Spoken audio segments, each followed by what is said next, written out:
দেখতে দেখতে রোজা শেষ হয়ে গেল আর ঈদের শুরু হয়ে গেল। ঈদ মানেই হচ্ছে রান্না বান্না, শপিং করা সবকিছু। আলহামদুলিল্লাহ আস্তে আস্তে সবকিছুই কিন্তু কমপ্লিট হয়ে গেছে। আর বাসার জন্য কিছু ডেকোরেশনের কাজকর্ম প্রয়োজন ছিল, যেটা আমি রমজানের একদম আগ মুহূর্তেই কমপ্লিট করেছিলাম আলহামদুলিল্লাহ। যেহেতু আমি বিজনেস করি এবং সময়ও খুব বেশি পাই না, যার কারণে কিন্তু আগে আগে কিছু কাজ সেরে ফেলতে হয়। সে সাথে নিজের হেয়ার কাট, মেয়ের হেয়ার কাট সব কিছুই কমপ্লিট হয়েছে। আর হাতে মেহেদি দেওয়া তো অবশ্যই একদম ম্যান্ডেটরি। সেই সাথে মশলা ভেজানো, মশলার কাজকর্ম আগে থেকেই সেরে রাখতে হবে। আর যেহেতু এটা লাস্ট ইফতার, এই জন্য বেশি কিছু করব না, জাস্ট হচ্ছে বিরিয়ানি রান্না করব। আর মেয়েকে তো মেহেদি দিয়ে দিতে হবে। বাইরে ঝুম বৃষ্টি আর আমরা বারান্দায় বসে বসে মেহেদি লাগাচ্ছি।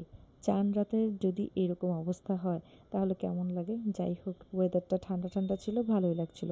সেই সাথে ঘর গোছানো, নিজের মেহেদি দেওয়া সব কিছুই কিন্তু কমপ্লিট করতে হচ্ছে, তাই না? সবই করতে হবে। আগের দিন সব কিছু গুছিয়ে রাখলে সুবিধা হয়, ঈদের দিন সকালবেলা ঝামেলা হয় না। আজকে বিরিয়ানি রান্না করব, ইফতারিতে অন্য কিছু আর করব না, ঝামেলা করব না।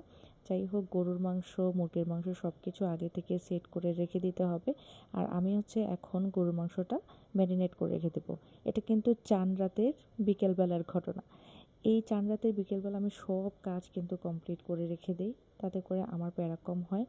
আর চান রাতে আমি কোনো কাজ করি না, কারণ চান রাতটা আমি ফ্রি রাখি, বাইরে একটু ঘুরতে যাব এই জন্য। ঘর টর গোছানো একদম কমপ্লিট। বাইরে কি সুন্দর বাতাস। রাতে উঠে গেলাম ছাদে একটু তারাবাতি জ্বালানোর জন্য। আলহামদুলিল্লাহ রাতের বেলা কোনো বৃষ্টি হয়নি। সো ঈদের দিন সকালবেলা এটা, ঈদের দিন সকালবেলা একদম ভোরবেলা উঠে আমি কাজকর্ম শুরু করে দিয়েছি। আমার ছেলে আর আমার হাজব্যান্ড হচ্ছে নামাজ পড়তে চলে গিয়েছে, সে সাথে আস্তে আস্তে করে সব কাজ কমপ্লিট করে রেখেছি। প্রথমে ভেবেছিলাম একটু ঘুমিয়ে থাকবো, পরে চিন্তা করলাম না, কাজকর্ম সব কমপ্লিট করে তারপর ঘুমাবো। বাট ঘুমানো তো আর হয়নি, সারাদিনই দেখা যায় যে কাজকর্ম একটার পর একটা লেগেই থাকে। সেই সাথে খালা তো আজকে আসবে না, একা হাতে সব কিছুই করতে হবে।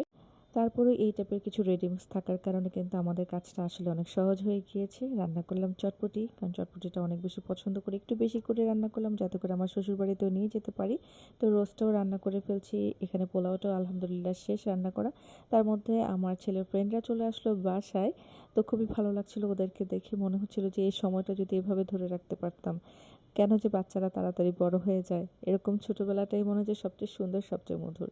আর তাদের এই ছোটোবেলাটা দেখে কিন্তু আমাদের শান্তি লাগে, তাই না? একটা সময় আমরা এরকম ছোট ছিলাম, আর এখন বড় হয়ে গেছি, এখন সালামি দিতে হয়। যাই হোক, প্রত্যেকটা বয়সের প্রত্যেকটা সময়ের আলাদা আনন্দ থাকে।